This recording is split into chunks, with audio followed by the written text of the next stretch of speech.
Halo semuanya, perkenalkan nama saya Rastia. Saat ini saya akan membahas kebijakan ekonomi. Kalau kita bicara soal ekonomi, ada satu wilayah yang hampir selalu disebut sebagai salah satu ekonomi paling bebas di dunia. Hong Kong. Tahukah kalian, selama lebih dari 25 tahun berturut-turut, Hong Kong pernah dinobatkan sebagai ekonomi paling bebas di dunia oleh Heritage Foundation. Kenapa bisa begitu? Rahasianya ada pada kebijakan unik yang disebut positive non-interventionism. Apakah itu?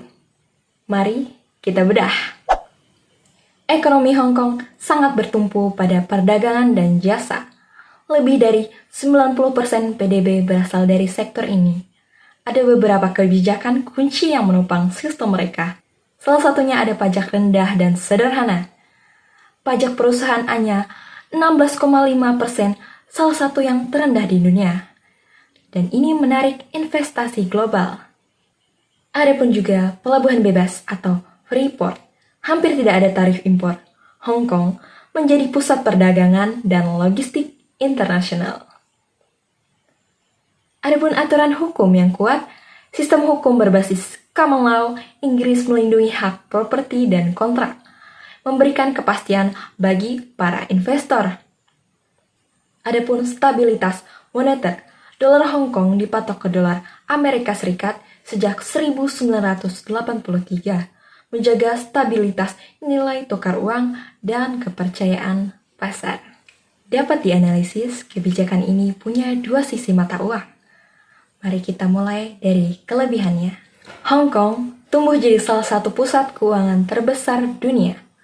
Rumah bagi lebih dari 70 dari 100 bank global. Iklim bisnisnya sangat ramah. Banyak perusahaan multinasional menaruh kantor regionalnya di sini. Tingkat pengangguran historisnya pun rendah, rata-rata sekitar 3-4% dalam 2 dekade terakhir. Tapi tentu saja ada kelemahannya. Kesenjangan pendapatan sangat tinggi. Koefisien Hong Kong mencapai sekitar 0,54, salah satu yang terburuk di dunia. Harga properti melambung ekstrim. Bayangkan harga rumah bisa 20 kali lipat pendapatan tahunan rata-rata warganya. Inilah yang menciptakan krisis keterjangkauan perumahan. Adapun ketergantungan besar pada sektor jasa dan keterhubungan erat dengan Tiongkok daratan membuat ekonominya rentan terhadap gejolak eksternal, baik ekonomi maupun politik. Kesimpulannya, Hong Kong ibarat laboratorium pasar bebas. Ia berhasil membuktikan bahwa dengan pajak rendah, perdagangan terbuka, dan hukum yang kuat, sebuah kota kecil bisa menjadi raksasa finansial dunia. Namun, di balik gemerlap gedung-gedung yang tinggi, ada tantangan nyata, yaitu ketidaksetaraan sosial dan krisis perumahan. Bagi saya, Hong Kong adalah kisah penuh pelajaran.